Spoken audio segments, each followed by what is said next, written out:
ஓவியகுமார் வணக்கம். நிச்சயமாக மிகுந்த பரபரப்பினை ஏற்படுத்தி இருக்கும் சம்பவம் இது என்றே குறிப்பிட வேண்டும். வாகன அனுமதிக்காக ஜிபே மூலம் திருநெல்வேலி பெண் RTOவிற்கு 20,000 ரூபாய் லஞ்சமாக அனுப்பிய நபரால் மிகப்பெரிய பரபரப்பு ஏற்பட்டுள்ளது.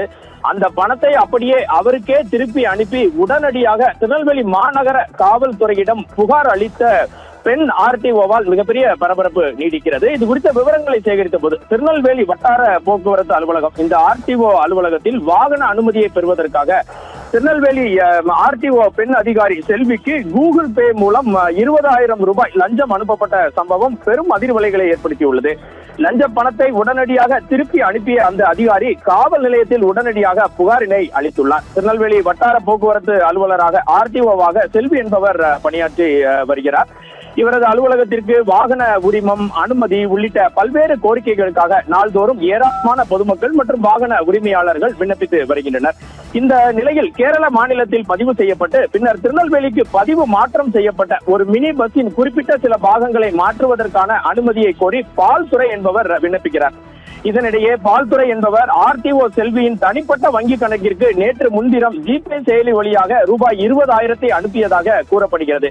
இந்த வாகன அனுமதி காலதாமதம் ஆவதாக தெரிவித்து அந்த பால்துறை என்பவர் RTOவிற்கு 20,000 ரூபாயை அனுப்பி வைக்கிறார். தனது வங்கி கணக்கிற்கு எதிர்பாராத விதமாக பணம் வந்ததை கண்டு அதிர்ச்சி அடைந்த RTO செல்வி பணம் அனுப்பப்பட்ட செல்போன் எண்ணை தொடர்பு கொண்டு விசாரிக்கிறார்.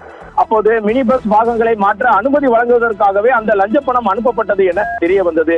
இதனால் மேலும் அதிர்ச்சி அடைந்த RTO செல்வி உடனடியாக அந்த 20,000 ரூபாய் பணத்தை சம்பந்தப்பட்ட நபருக்கே மீண்டும் திருப்பி அனுப்புகிறார். இதனைத் தொடர்ந்து தன்னை வேண்டுமென்றே லஞ்ச புகாரில் சிக்க வைப்பதற்காக இத்தகைய சதித்திட்டம் தீட்டப்பட்டுள்ளது என்று கூறி உடனடியாக திருநெல்வேலி மாநகர காவல்துறை ஆணையாளர் தேஷ்முக் சேகர் சஞ்சய் அலுவலகத்திற்கே சென்று புகாரினை அளிக்கிறார் RTO செல்வி.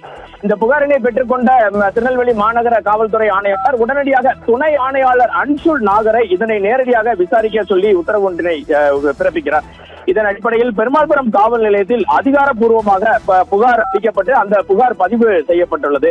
இந்த விவகாரத்தில் உள்ள உண்மைத்தன்மை குறித்தும் அரசு அதிகாரியை திட்டமிட்டு லஞ்ச புகாரில் சிக்க வைக்க பின்னணியில் நடந்த சதி குறித்தும் தற்போது தீவிர விசாரணை மேற்கொள்ளப்பட்டு வருகிறது. தமிழக முதல்வர் ஜோசப் விஜய் பதவியேற்ற பிறகு பல்வேறு அரசு துறைகளிலும் லஞ்ச ஊழல்கள் குறைந்து வரும் நிலையில் RTO அலுவலகங்களில் லஞ்ச செயல்பாடுகளை ஊக்குவிப்பதற்காக சிலர் இதுபோன்ற நடவடிக்கைகளில் அதிகாரிகளுக்கு எதிராக ஈடுபடும் சம்பவம் திருநெல்வேலி முழுவதும் மிகப்பெரிய பரபரப்பினை ஏற்படுத்தியுள்ளது. லஞ்ச ஒழிப்புத்துறை மற்றும் காவல்துறை கடுமையான நடவடிக்கைகளை இதுபோன்ற நபர்கள் மீது மேற்கொள்ள வேண்டும் என்ற எதிர்பார்ப்பும் அனைத்து பொதுமக்களிடையே நிலவுகிறது. ஓவியா குமார், தொடர்ந்து இந்த வழக்கின் மற்ற விஷயங்களை தொடர்ந்து சேகரித்துக் கொண்டிருக்கிறோம். ஓவியா.